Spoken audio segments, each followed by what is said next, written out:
Hey there, I'm Alex Kidman and this is the Epson EF-22 Laser Projector. Let's get into the review.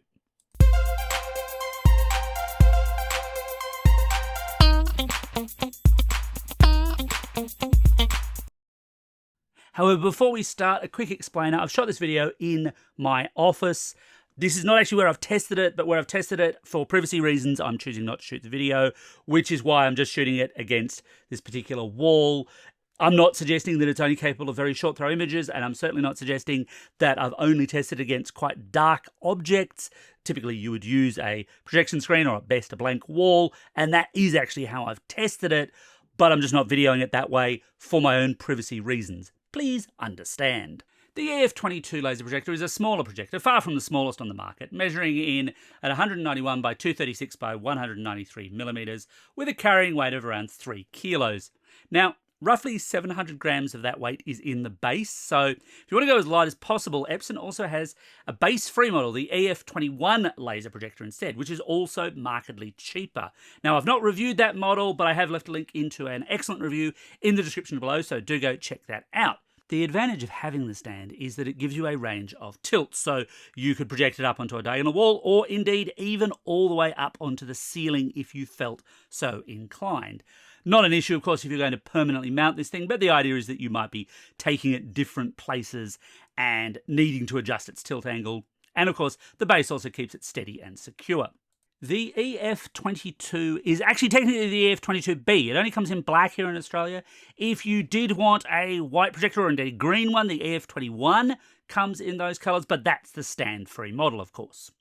For a unit with a $1,599 asking price, the remote control that comes with the EF-22, look, it's certainly functional enough, but kind of feels a little bit kind of rubbery and cheap. I could wish for something that felt a little bit more precise or robust. You do get standard, of course, controls for the projector itself, as well as fast launch buttons for things like Netflix and YouTube. In terms of inputs, it's all kept rather simple, with a single USB-A port, single HDMI input with ARC capability, plus a 3.5mm headphone socket if you needed to keep your audio all to yourself, or if you were connecting to an external wired speaker that way. In terms of capabilities, we're talking 1080p here. It's a laser projector capable of creating displays anywhere from 30 inches all the way up to 150 inches, quite large in other words, with 1,000 lumens of brightness and a claimed contrast ratio of 5 million to 1. 1,000 lumens, of course, is not the brightest you can get, but then again, this isn't a cinephile level projector. Folks in that market are going to be spending a whole lot more on a far more capable and probably bulkier and probably 4K at least projector to fulfill their needs. I've tested out the EF-22 laser projector in a few more everyday locations rather than cinephile ones, including white walls, my curtains, my roof, and obviously here even the side of a storage box. And while it could be brighter for what it does, actually I've got not too much to complain about its visual presentation generally. While you can set keystoning and focus manually if you so desire, you don't have to, and I was actually quite impressed with how well its auto keystoning worked. And I'll demonstrate that here literally just by moving the projector. You can see it is resized. I'm not suggesting you would want to watch stuff this way. Again, this is just illustrative for purpose, but it does a pretty good job that I think most of the target market for this projector will appreciate. They'll probably just set it to auto set and forget because it works so well. It's also pretty smart at switching itself off if it detects that there's someone in front of it, which is great if, like me, you've ever glanced at the wrong side of a projector at the wrong time, because that stuff can be blinding. But there's a problem here, and I'm going to demonstrate it here by powering the EF-22 on. And the issue here is that it's slow. Really, really slow. Now, I can appreciate that it takes time for a projector to warm up. This is not really about that, although as you can see, this is going to take quite some time. No, the slowness that I object to is the inbuilt Google TV function. So the idea here is quite sound. It's got Google TV, so it's basically a bit like a really big Chromecast or Google TV streamer, although you can't specifically cast to it, which is slightly annoying. It's the fact that it takes so very, very, very long to actually let you do things, and even when it does, it's then very slow to respond. We're still waiting. This is all still real time. I haven't slowed it down in any real way. We are still waiting to be able to do something. It looks like maybe we'll be able to do something soon. Maybe. We're still waiting. We're still waiting. We're still waiting. This is not exciting. This is not really what you want. And finally, we're in. And this goes across actual usage as well, just trying to use it. It is really slow with button responses and with actually changing things. And it's just at that level where it's annoyingly slow. It's not totally unresponsive, but it just needs to be that bit faster. And this is ultimately down to whatever processor is actually running the Google TV part of the interface here.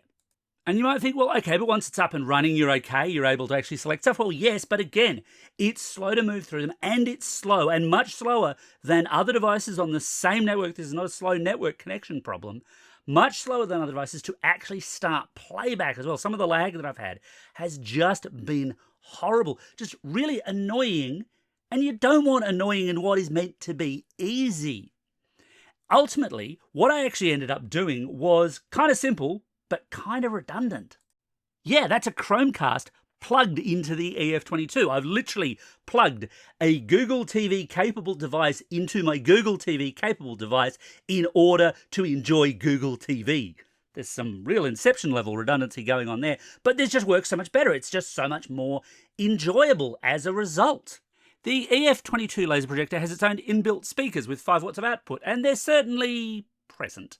Look, they're not great for very basic video watching on YouTube, short clips and that kind of stuff. Yeah, sure, look, they're adequate, they'll get the job done, but I would not want to watch a movie with them. The best use case I've hit with them, in fact, is my passion for retro gaming. Why retro gaming? Well, partially because I'm me, but also because the audio is just simpler. I certainly have gamed on TVs with speakers far worse than this back in the day.